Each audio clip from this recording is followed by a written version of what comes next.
Bom dia para todos. Que o Senhor da vida nos abençoe, nos inspire a todos, que nos sintamos aqui envolvidos pela paz do coração de Jesus, pelo seu amor e pela sua misericórdia, que a todos nos envolvem, nos nutrindo em direção aos cimos da vida, aos altiplanos do Espírito, aos quais estamos todos destinados.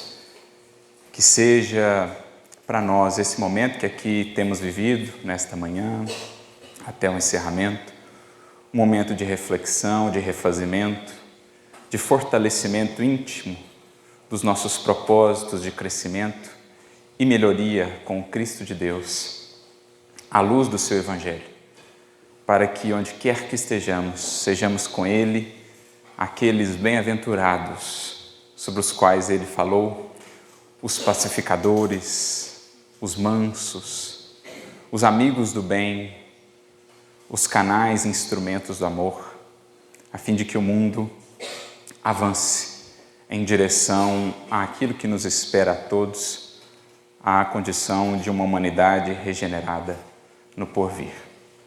Eu gostaria de agradecer pelo convite, pela oportunidade de estar aqui de volta a essa instituição, na pessoa do querido amigo e irmão Renato, que nos estendeu mais uma vez o convite.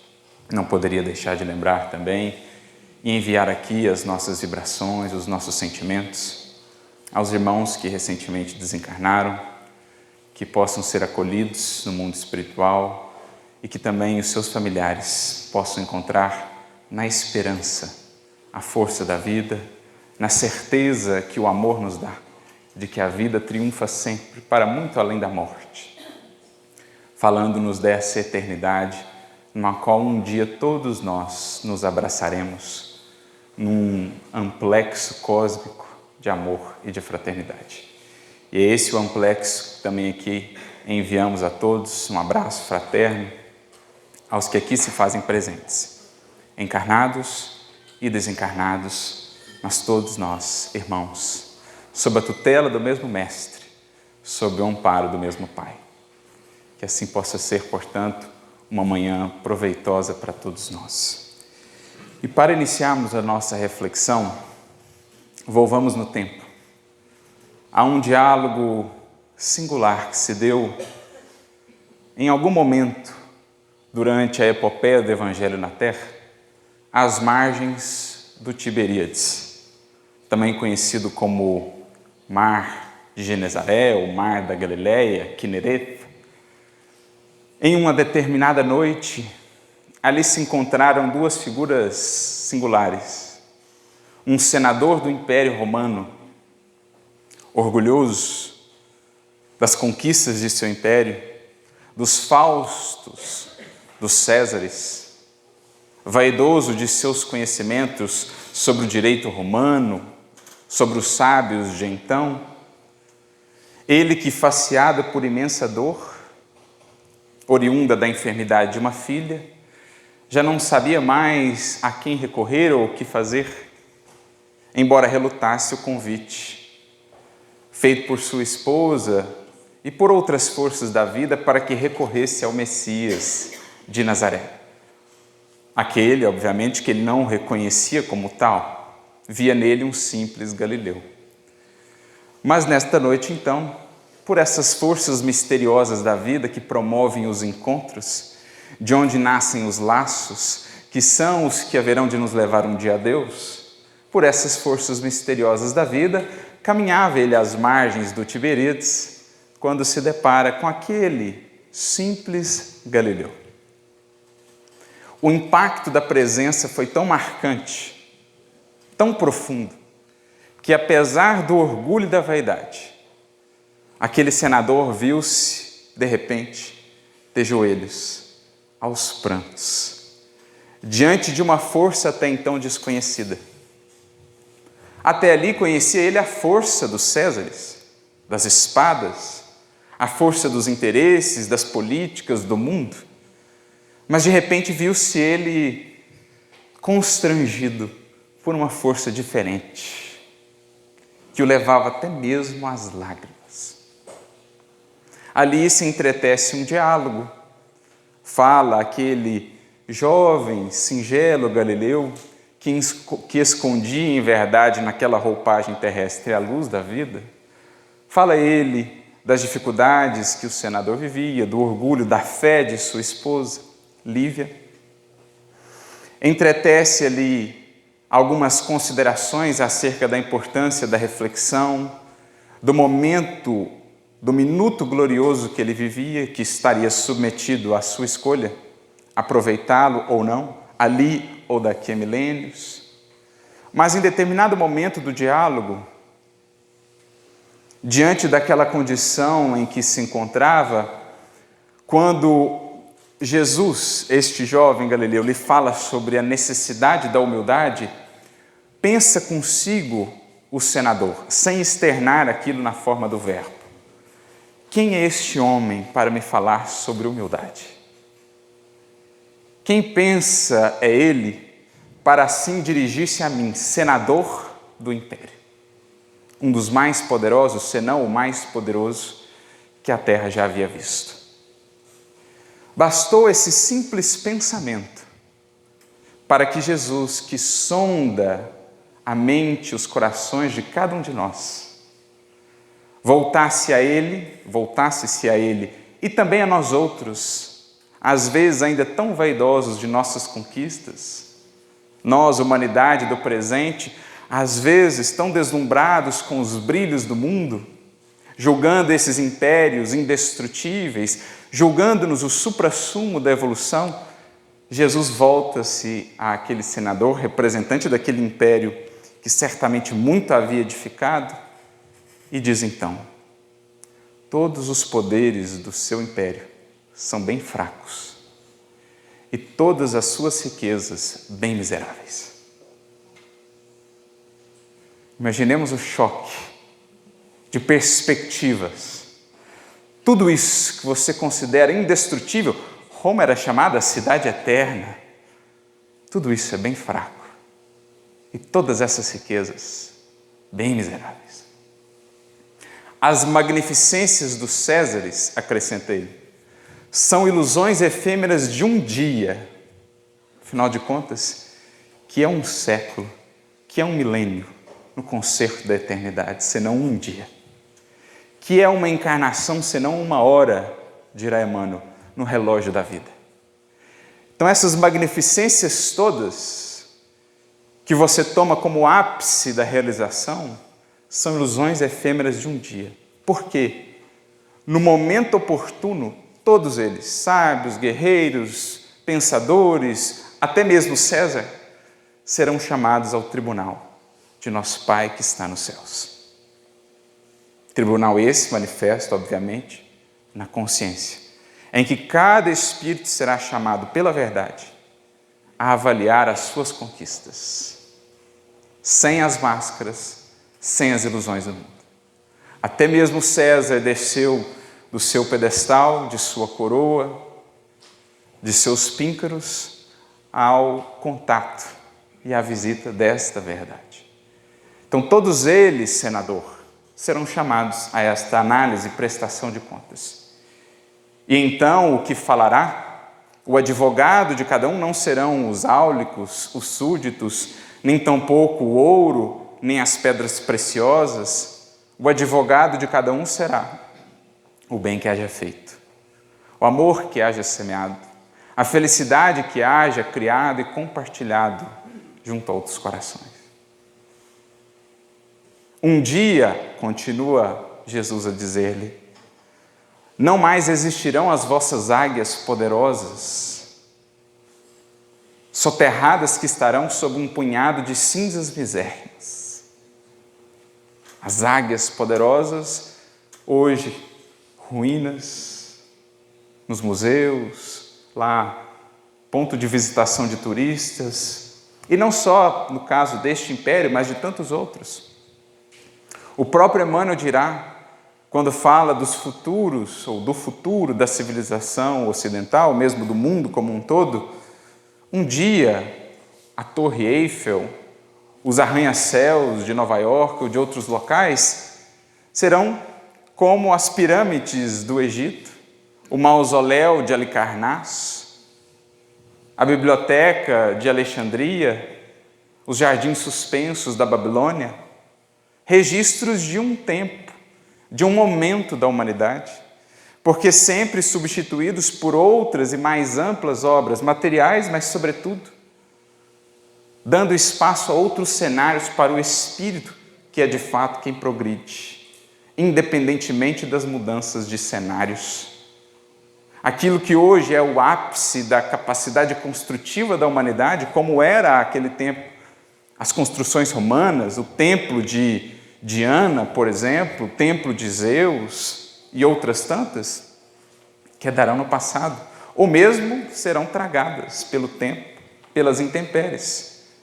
Foi lembrado aqui o caso do próprio templo, quando Jesus disse: não restará pedra sobre pedra. Um dia, portanto, senador, essas águias romanas estarão soterradas sob um punhado de cinzas misérrimas. As vossas ciências serão transformadas ao sopro de novos obreiros do progresso, mais amadurecidos, renovados para uma compreensão mais ampla. Os mesmos obreiros de outrora que voltam, renovados, com maior conhecimento para darem continuidade a esse processo, como o Espiritismo nos esclarece. Mas essas ciências serão transformadas. Quantas vezes a humanidade já não cogitou de si para consigo mesma, ou alguns cientistas, estamos chegando no ápice das descobertas, estamos já a penetrar na mente de Deus, e vem a natureza e nos revela mais uma de suas tantas múltiplas faces, mostrando-nos ainda o infinito de nossa ignorância.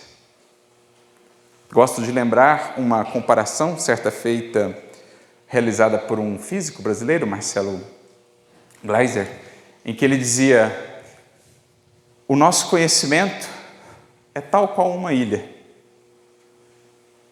que está naturalmente cercada pelo oceano do desconhecido. Quanto menor a ilha, ou seja, quanto menos conhecimento temos, menor é o perímetro de interface dessa ilha com o oceano que a circunda. Porém, quanto maior a ilha, quanto mais conhecimento temos, maior é também o perímetro de interface entre essa ilha e o oceano do desconhecido. Como a nos dizer implicitamente que quanto mais conhecemos, mais em verdade temos noção do quanto desconhecemos no âmbito da criação divina. O mesmo princípio socrático do só sei que nada sei, revisitado em outras expressões, mas um princípio fundamental da sabedoria. Dizia o espírito mariano, por meio de Chico Xavier: só aprendemos a soletrar o alfabeto da sabedoria quando reconhecemos o ilimitado de nossa ignorância. Aí estamos começando a soletrar o alfabeto da verdadeira sabedoria.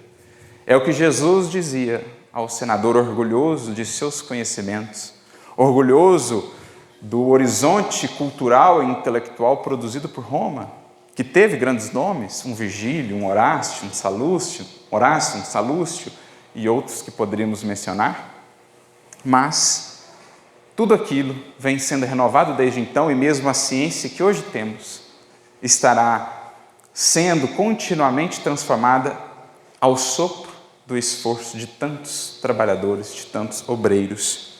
E as vossas leis iníquas, diz Jesus a Públio Lentulus, também serão tragadas pelo abismo do tempo, porque uma só lei existe e resistirá aos escombros da inquietação dos homens, a lei de amor, instituída pelo meu Pai desde o princípio da criação. Só esta lei persiste, insiste, resiste, apesar de toda a inquietação, de todas as sombras por nós produzidas ao longo de milênios, porque ela é o fundamento da eternidade. Só o que amor toca, só o que no amor é feito, prevalece. O tempo, só o amor respeita.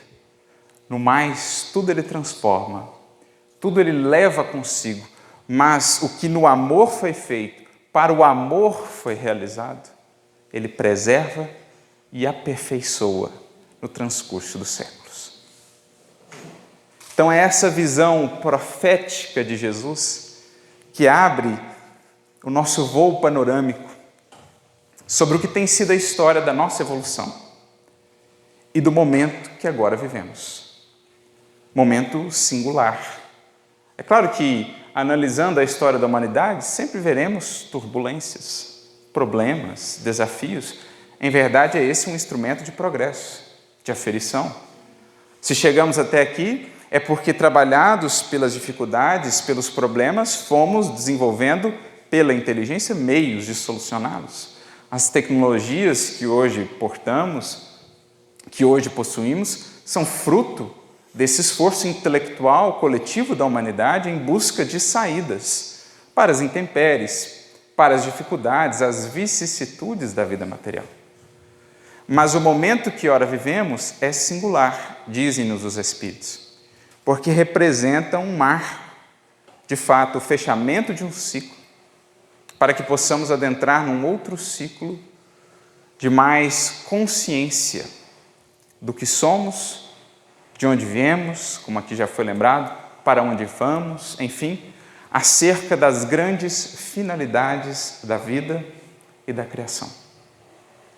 Desde estas palavras de Jesus, quanto não se transformou exteriormente a humanidade.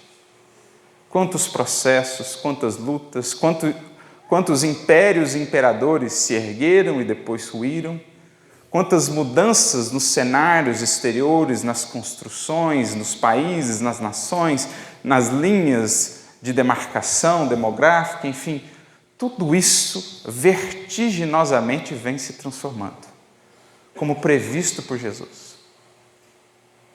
No entanto, algo o tempo não tem conseguido destruir, abafar, sufocar, que é o eco desta mensagem imortal, que fala aos corações e os convida à sua destinação gloriosa na vida eterna. Os ecos das palavras amorosas do Cristo, do grande condutor desse projeto, que muito antes da nossa própria tomada de consciência, pacientemente já vinha elaborando essa escola, para que pudéssemos ter todos os recursos para a nossa ascensão. Vem Ele gradualmente alargando os horizontes mentais da humanidade e convidando-nos à renovação de sentimentos. E o Espiritismo, em recapitulando a mensagem de Jesus, nesses tempos culminantes da nossa evolução, não tem outro papel ou finalidade primordial senão esses. De mais uma vez, e num sentido talvez ainda mais intenso, alargar para nós horizontes e nos convidar à renovação de sentimentos, para que no justo equilíbrio mantido entre essas potências da alma, que seriam o pensar e o sentir, possamos nós, de fato, construir e consolidar para a humanidade um novo piso, uma nova base, onde se assentará a humanidade do porvir, que esperamos mais justa, pacífica, fraterna, amorosa. No entanto, ao olharmos para o cenário desses tempos que vivemos, são imensos ainda os conflitos. E por isso trazemos primeiramente uma contribuição de um espírito que foi um legítimo apóstolo do Espiritismo, na cidade de São Paulo, nosso irmão Batuíra, que veio de Portugal ao Brasil e aqui se consagrou como um apóstolo tão dedicado à causa, traz-nos ele uma mensagem no livro Mais Luz, que é um livro de sua autoria por meio da psicografia de Chico Xavier. Mensagem essa intitulada Nos Tempos Novos. Nos tempos novos. Porque, lembrando do Evangelho, o que aprendemos é que, e os Espíritos também nos trazem isso em Evangelho segundo o Espiritismo, somos convidados a ser trabalhadores da última hora, de antigos tempos, de um antigo modo de ser. Mas o que às vezes não pensamos, e seja talvez até mais animador, é conceber que somos também, e por isso chamados a ser, trabalhadores da primeira hora de novos tempos, de um alvorecer. Não somente vislumbrarmos o ciclo que se fecha, com todos os estertores da sombra que relutam em ceder espaço, mas vislumbrarmos o ciclo que se inicia, as novas horas, o novo tempo, o novo modo de ser, com os raios da alvorada que o Senhor faz aparecer no horizonte, a fim de nos trazer esperança, consolação, também lucidez para a ação que nos compete. Por isso ele fala se utiliza desse título, nos tempos novos. E ele então dirá: não desconhecemos a complexidade de nossos chamados tempos novos na Terra.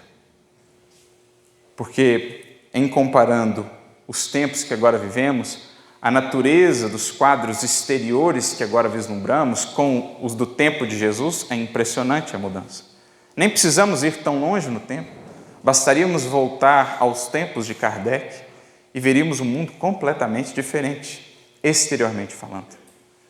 No entanto, o grande chamado, em termos de tempos novos, dá-se ao Espírito, para que no seu mundo íntimo, de fato, o relógio da vida marque um tempo novo, um divisor de águas. Assim como Jesus dividiu a história terrena, é preciso que o Cristo divida a história do Espírito, entre antes dele e depois dele.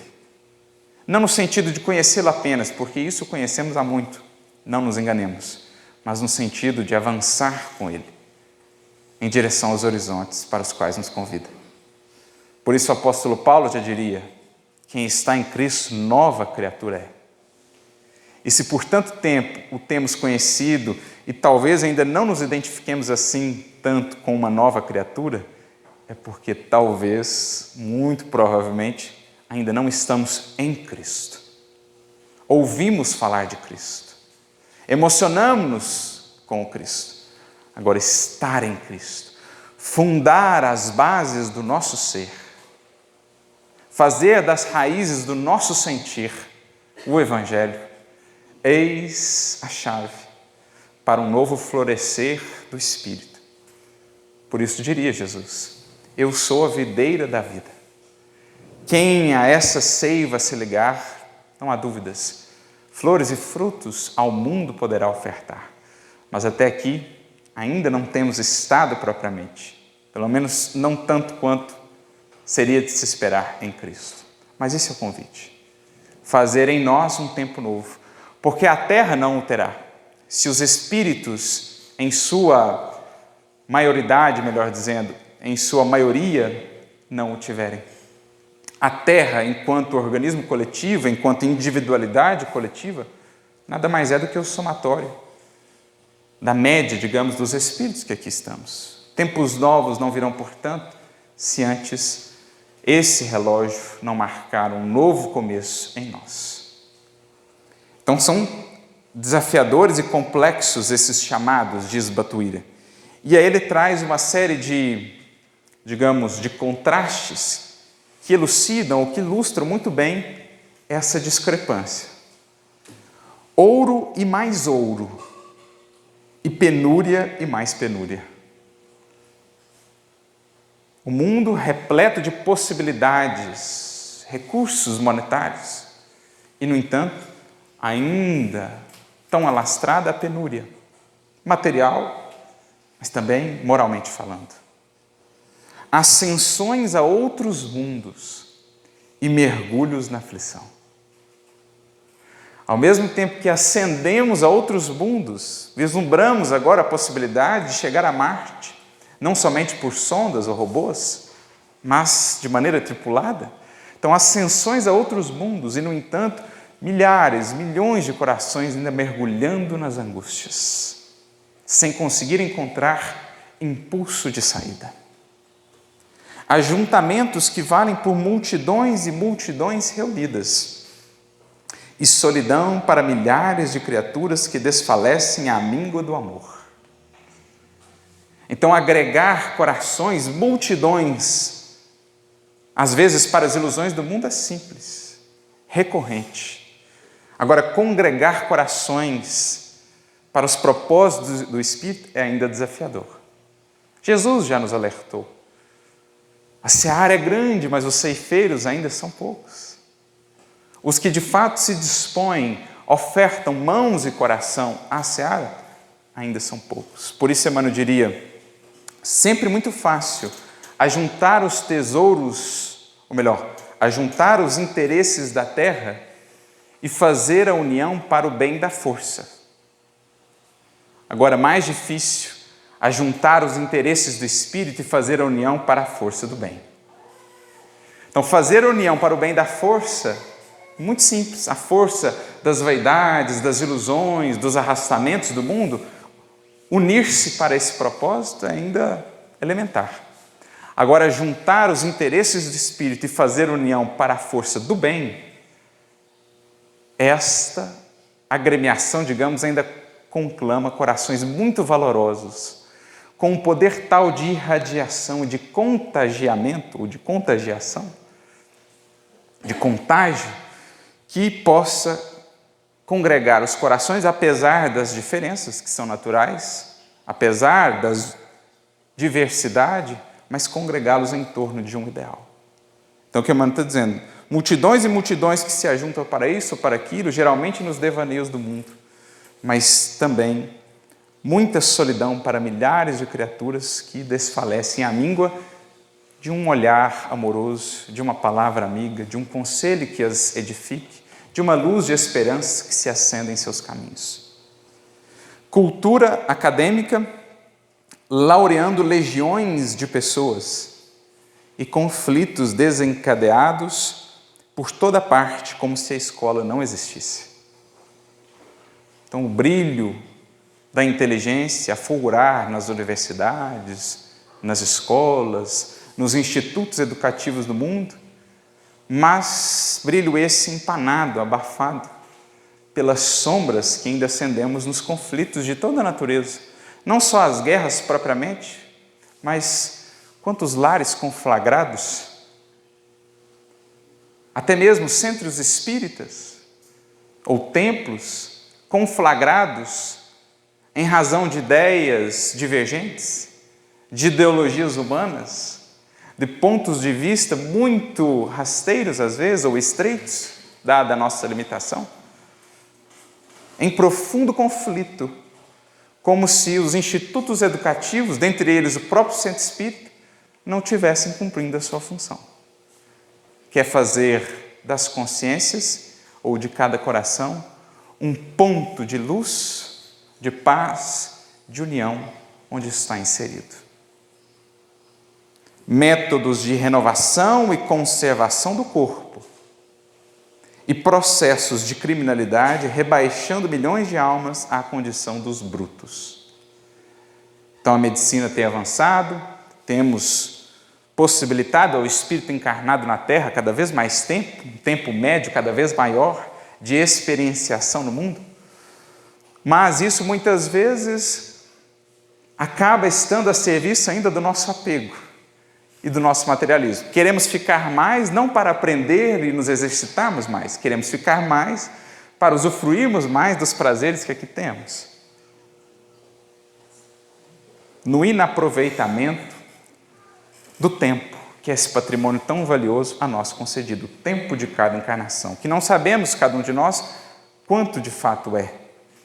Sabemos que o hoje é o que temos e que deveríamos aproveitar ao máximo. Mas, ao mesmo tempo, a brutalidade, às vezes, ainda comparecendo em nossas sociedades, na forma das paixões, na forma de atos, atitudes, posturas, que ainda nos impressionam. Não só no outro. Muitas vezes, forças ainda vivas dentro de nós e com muito custo contidas. Essa animalidade em nós ainda a ser vencida. Em toda parte, chocantes antinomias, contrastes dolorosos evidenciando a distância em que se patenteiam o cérebro e o coração. Tudo nos convida, portanto, diz ele, ao retorno para o Cristo. Aquele mesmo, outrora incompreendido pelo senador em suas palavras, aquele mesmo que, desafiando o império, não o império romano, que os mártires venceram sem força, a não ser a do amor, sem influência política, a não ser a influência do Cristo, na política divina de que ele era representante e detentor. Jesus veio combater o mais difícil, mais prolongado império no mundo, que ainda prevalece, o do egoísmo e do orgulho nos corações. No entanto, esse vai perdendo terreno, embora vagarosamente, e o seu, o do amor, só cresce. Por isso, tudo ao nosso redor nos convida a voltarmos a Ele, não que isso represente uma volta ao passado, porque em buscando Jesus não estamos voltando ao passado, mas vislumbrando o futuro. O Cristo é o futuro que lá ficou, mas que nos cabe trazer ao presente. É isso que Emmanuel, caso aqui Batuíra, melhor dizendo, nos diz. Ainda acrescentando que é preciso ou indispensável alçar o sentimento ao nível do raciocínio, a fim de que a felicidade não seja um conceito vazio entre os homens. E conclui que trabalhar por um mundo melhor é dever de todos nós, mas não só na edificação daquilo que os nossos olhos podem ver, ou que os nossos sentidos podem alcançar. É preciso trabalhar, sobretudo, nas edificações que só são palpáveis pela alma ou no reino do Espírito. Porque, lembrando mais uma vez as palavras de Jesus, os esplendores da nossa civilização moderna um dia estarão nos museus, nos livros de história, ou serão pontos turísticos para a visitação. Mas as construções efetivas do Espírito, somente palpáveis, perceptíveis pela alma, estas estão a estruturar a humanidade que desejamos. Essas estão a construir, a estabelecer as bases da segurança do porvir, em termos de solidez, de valores, de princípios, de edificações. Então é muito descritiva essa narração de Batuíra acerca de nossos tempos, novos tempos, os que vivemos materialmente, sem sombra de dúvidas, mas sobretudo novos tempos a serem alcançados, portas adentro da realidade do Espírito. E para alcançarmos ainda mais, compreendermos melhor o que é essa tarefa que nos compete, recordamos aqui de uma outra mensagem, agora de Emmanuel, no seu livro Roteiro, que é um livro muito interessante, é algo no fundo que buscamos na doutrina espírita, no Evangelho, Roteiro. Aliás, o Emmanuel tem 2 livros nesse sentido, um chama Roteiro, outro chama Rumo Certo, que é o que nós, no fundo, buscamos com Jesus. Rumo certo, um roteiro adequado para a nossa caminhada. E no capítulo de número 30 desse livro, Roteiro, o Emmanuel tem uma mensagem muito interessante chamada Renovação. E ele começa dizendo o seguinte: as revelações dos Espíritos convidam naturalmente a ideais mais elevados, a propósitos mais edificantes. Para as inteligências realmente dispostas à renunciação da animalidade, são elas sublime incentivo à renovação interior, modificando a estrutura fluídica do ambiente mental que lhes é próprio. Então aqui nós já temos todo um programa entendido em sentido espiritual. Qual a grande finalidade das vozes dos imortais? Desse descortinar da vida espiritual como nunca antes visto na história da humanidade a partir do Consolador. Porque é fato, a humanidade sempre, desde os seus primórdios, tem lidado com a mediunidade, com o intercâmbio com o mundo espiritual, mas de maneira mais restrita, muitas vezes reduzida aos chamados círculos iniciáticos de outros tempos. Leon Denis, inclusive, faz um estudo maravilhoso sobre isso, no início do seu livro Depois da Morte, quando ele fala da doutrina secreta e das religiões, em que ele faz um voo panorâmico pela história, nos mostrando como que isso vem permeando todo o processo evolutivo da humanidade. Mas nunca houve algo como o tivemos com o Consolador, em que os véus de fato se esgarçaram, se abriram e as vozes ressoaram. Com que finalidade? Nutrir a mente humana, alargar os horizontes humanos de ideais mais elevados e de propósitos mais edificantes. Porque até aqui temos estado muitas vezes fixados no terra a terra, como espíritos absorvidos pela rotina que a vida material nos impõe, sem projetar os nossos olhos ou o nosso olhar aos horizontes vastíssimos que a vida nos apresenta, aos que têm olhos de ver.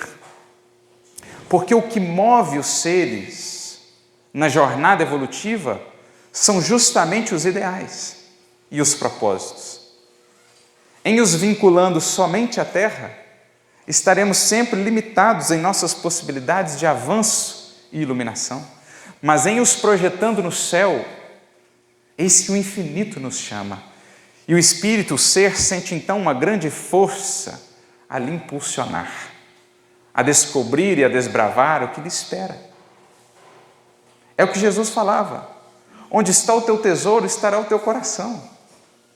Se os nossos ideais e propósitos, que são os tesouros mais caros do espírito, estão vinculados à terra, nosso coração também estará. Seremos qual o balão preso à pedra, incapaz de voar, de ascender, de se elevar. Mas ao espírito que projeta os seus tesouros no céu, nos ideais e propósitos santificantes, seu coração também passa a planar, a se elevar a faixas mais sublimes, a vibrar em vibrações ou em sintonias antes desconhecidas, a pulsar ao ritmo de forças antes ignoradas. Então o Espiritismo, ele alarga horizontes para convidar corações ao mais alto. Porque, em síntese, esse é o programa do Evangelho e não poderia ser de outra maneira também do Consolador. Programa esse que está, inclusive, sintetizado num dos principais símbolos do cristianismo. Aquele que foi, na verdade, um instrumento de martírio de Jesus, mas que acabou sendo alçado à condição de uma grande mensagem, a própria cruz. Quem contendo uma barra horizontal e uma barra vertical, equilibradas ao meio, nos falam da importância de alargar os horizontes, mas também de verticalizar a nossa vida, de elevar sentimentos. No latim, sursum corda, elevemos os corações para corresponder aos chamamentos do alto. Então é isso que os Espíritos vieram fazer sob a regência do Cristo, quando é entendido o momento propício. E com que finalidade? Acrescenta ele aqui, Emmanuel, para os que realmente dispostos a renunciarem à sua animalidade, são essas mensagens, incentivam a renovação interior para construir uma nova estrutura, um novo ambiente mental. Porque o mundo regenerado, a humanidade transformada que esperamos, fundamenta-se na nova estrutura mental. Quando falamos estrutura mental, entendamos sentir e pensar de cada espírito, de cada ser. Por isso, mais uma vez, nos lembramos do apóstolo Paulo, quando na sua carta aos Romanos diria: e não vos conformeis com este mundo, mas transformai-vos pela renovação de vossa mente. Olha a visão de Paulo. Qual a melhor maneira de expressar a nossa inconformação com o mundo, tal qual é, tal como está?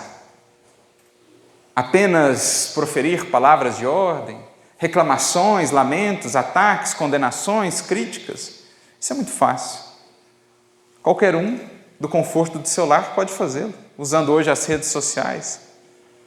né? As tribunas do tempo presente, as praças públicas de hoje, neste reino virtual, o areópago da atualidade, qualquer um pode fazê-lo. Agora, quais são os legítimos obreiros do progresso? Os que, inconformados, renovam-se na estrutura da mente, conformando-se a uma outra forma, cujo modelo nos foi dado em quem? Em Cristo. Quando nos falam que Jesus é modelo, é preciso lembrarmos, por exemplo, do trabalho do artesão, que vai dar forma a um determinado vaso, a uma determinada peça, conforme um modelo. Assim o nosso coração, o nosso sentir, é preciso dar-lhe a forma conforme o modelo a nós ofertado. E é por isso que Jesus disse ao sacerdote que o desprezava, né? Lá em Jerusalém, às portas do templo, Anã, ou Anás, aquele que seria depois um de seus algozes, junto a Caifás. Quando Jesus fala que vinha para edificar o reino de Deus nos corações, ele, buscando desprezá-lo, disse: mas você se propõe a fazer uma obra divina e por acaso você já viu alguma vez uma estátua feita com fragmentos de lama? Como a dizer, quem é você e os que vão te seguir, os tolos, lama, para se proporem a fazer uma obra divina? E ele então responde-lhe apenas: sacerdote, nenhum mármore mais puro e mais formoso existe que o do sentimento, e nenhum cinzel é superior ao da boa vontade. Então, a forma a ser dada no mármore do sentimento, nós o temos em Jesus. Essa forma. E o cinzel é boa vontade. Por isso disse aqui Emmanuel, aos que estão realmente dispostos a superar a animalidade, sobre a qual o Edson falou aqui, avançando naqueles estados, deixando o primitivismo, buscando vislumbrar o estado moral, que é a culminância desse processo.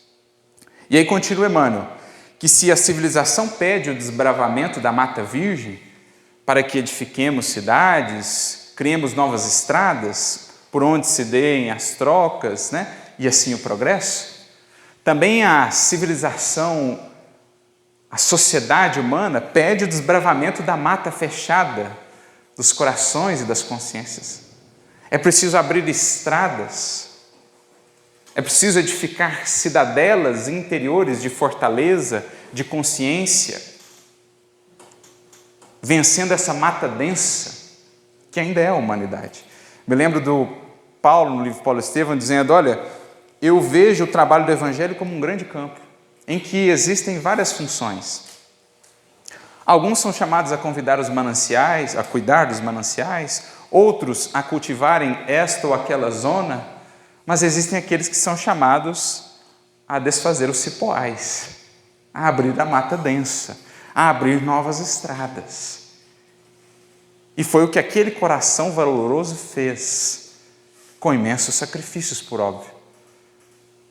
Porque ele entendia a educação nesse seu sentido mais profundo que o Edson abordou, como algo impossível de apartar da própria vida do educador.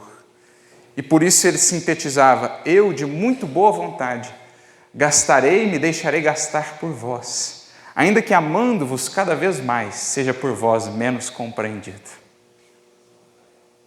O educador gasta-se, deixa-se gastar, mas é sustentado pelo sublime Senhor, para que assim, dando da própria vida, faça com que vida possa brotar junto a outros corações. Então ele foi abrindo esse cipoal. E é o que Emmanuel diz, a humanidade atual, em seu aspecto coletivo, considerada mentalmente, né? Então, esqueçamos um pouco o brilho exterior, as construções magníficas, a aviação, a tecnologia, a internet. Vamos entrar na humanidade por dentro, vamos vê-la nos bastidores. Esta humanidade espiritual, mentalmente considerada, ainda é floresta escura, povoada de monstruosidades. Porque com esse brilho todo, nós vemos ainda expressões de monstruosidade, de bestialidade. E é até interessante, porque muitas pessoas, às vezes, no estudo das Escrituras, por exemplo, têm dificuldade de entender aquelas figuras das bestas, né? As bestas do Apocalipse, aquelas figuras que aparecem em Daniel. O que é a figura da besta? Que era sempre meio homem, meio animal. Senão o ser humano, ainda expressando a sua bestialidade. Os instintos fora da medida, fora do ajuste que a inteligência, a razão, o sentimento lhes dê. Por isso aquela maneira de expressar a besta, né, que os profetas viam, é o ser humano animalizado, que ao lado de arranha-céus ainda expressa atitudes completamente dissonantes. Basta olhar ao nosso redor. Por isso ele continua: se nos fundamentos evolutivos da organização planetária encontramos animais pré-históricos, oferecendo a predominância do peso e da ferocidade sobre quaisquer outros característicos, nos alicerces da civilização do espírito ainda perseveram os grandes monstros do pensamento. Então, assim como a evolução terrestre na Terra teve as expressões lá daqueles grandes seres, né, da era pré-histórica, os dinossauros, diz-nos Emmanuel que internamente nós ainda os encontramos. No plano do sentimento ainda temos um pé na pré-história. Porque ele acrescenta: temos assim, dominando ainda a formação sentimental do mundo, os mamutes da ignorância, os megatérios da usura, os iguanodontes da vaidade, ou os dinossauros da vingança, da barbárie, da inveja ou da ira. Então, embora os píncaros de brilho e fulguração a que a inteligência tem sido elevada, no plano sentimental da humanidade ainda encontramos dinossauros da pré-história. Tal essa disparidade que o Batuíra já havia mencionado entre o sentir e o raciocinar. Daí a importância do que foi lembrado pelo Godinho, daquela compreensão de que o sentimento, do qual o amor é o sentimento por excelência, nada mais é do que os instintos elevados à altura do progresso feito. E se no campo da inteligência e do progresso intelectual muito temos avançado pelo muito exercício, no campo do sentir muitas vezes temos estado atrofiados, pela falta do próprio movimento que dá vitalidade então ao sentimento. Por falta do próprio cultivo que converte a semente do instinto na árvore, no carvalho frondoso, de flores e de frutos, que é o amor. Isso me faz recordar, num paralelo, numa metáfora, aquela passagem em que Jesus cura a mão atrofiada de um indivíduo, que está narrado no Evangelho de Marcos, no capítulo 3. E é interessante o simbolismo da passagem, porque ao homem de mão atrofiada, Jesus pede: estende a mão. E então a mão é restaurada, sã como a outra. Trazendo isso para o plano do sentimento, qual a maneira para desatrofiarmos o sentimento? Tirarmos o sentimento da pré-história? É Jesus dizendo: estende o coração. E então ele será restaurado. Porque assim é com os nossos músculos. Aquele que não é usado, atrofia.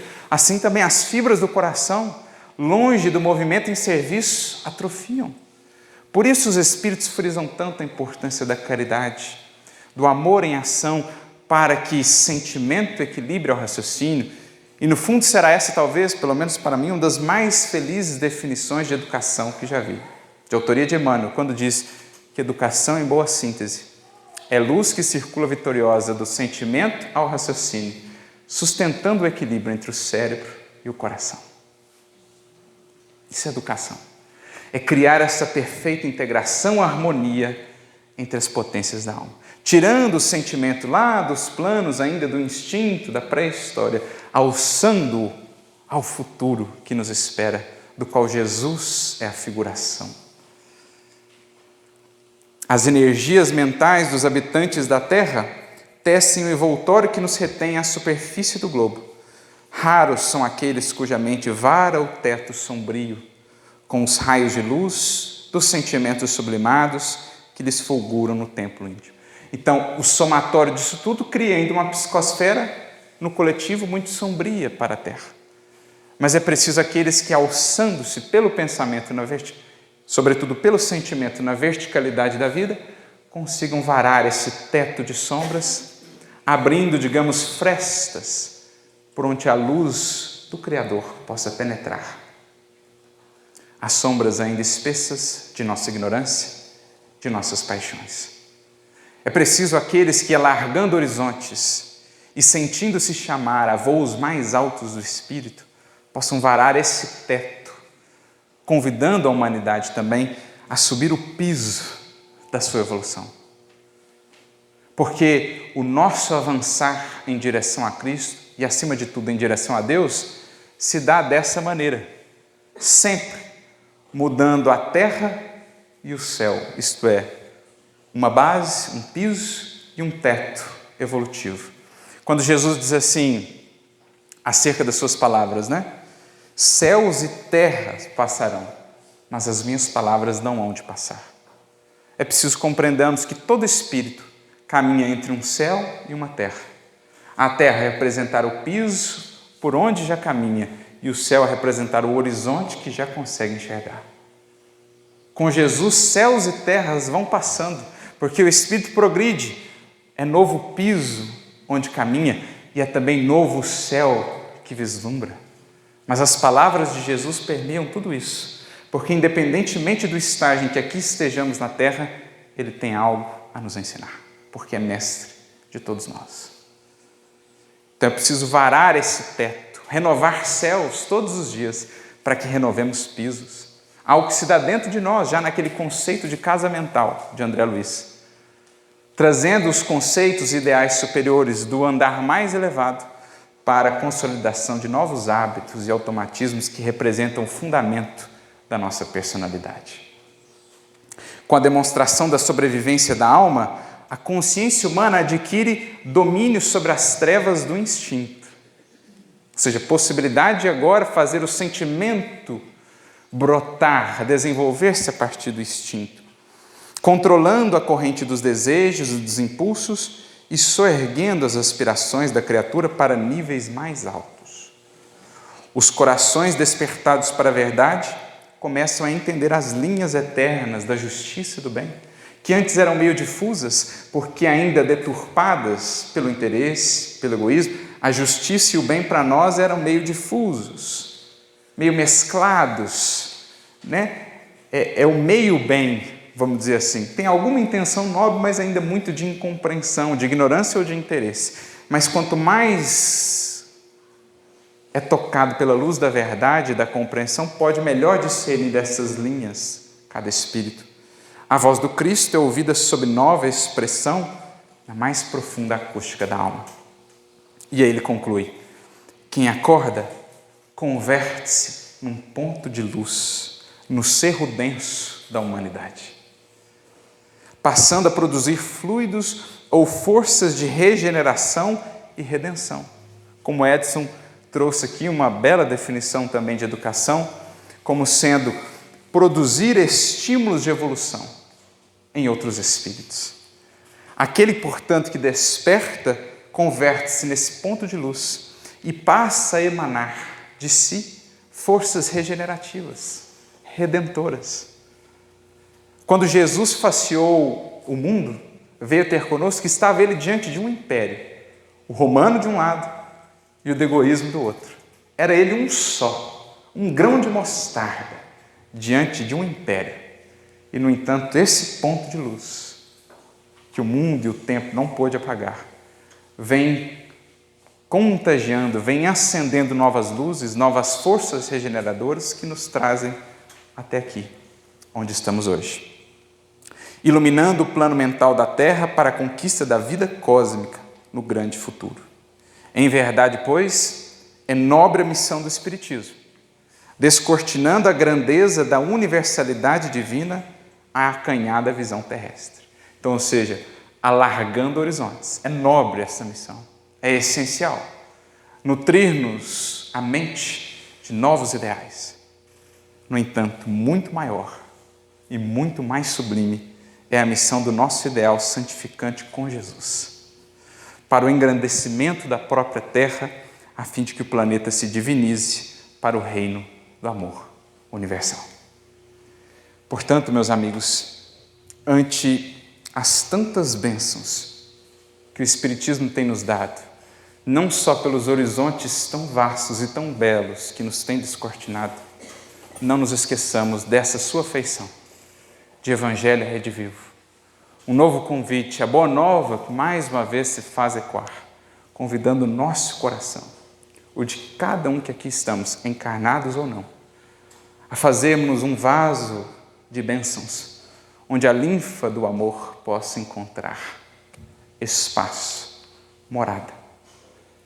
Que saibamos purificar-nos no âmbito do sentimento, que saibamos estender o coração, para que deixemos para trás os velhos tempos, a pré-história no âmbito do sentimento, para que equiparemos, enfim, o nosso sentir com a glória que já vemos no mundo do intelecto, para que então abramos para nós e para todos esses tempos tão esperados, esses tempos prometidos que, dizem-nos os Espíritos, são chegados. Felizes os que puderem ouvir e aceitar o convite que há 2000 anos ecoa. Vinde a mim todos vós, amai-vos uns aos outros, como eu vos amei. Que Jesus a todos nos abençoe e a todos muita luz, muita paz.